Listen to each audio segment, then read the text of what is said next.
সুবহানাল্লাহ আলহামদুলিল্লাহ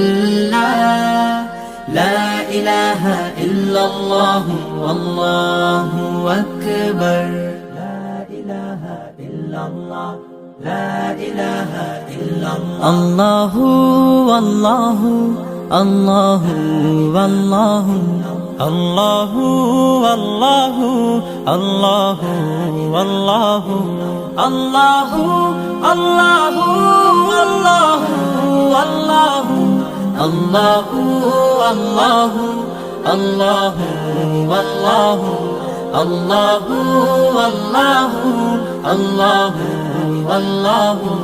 আল্লাহু লা ইলাহা ইল্লাল্লাহ গুনাহগার বান্দা মোরা ক্ষমা করে দাও গুনাহগার বান্দা মোরা ক্ষমা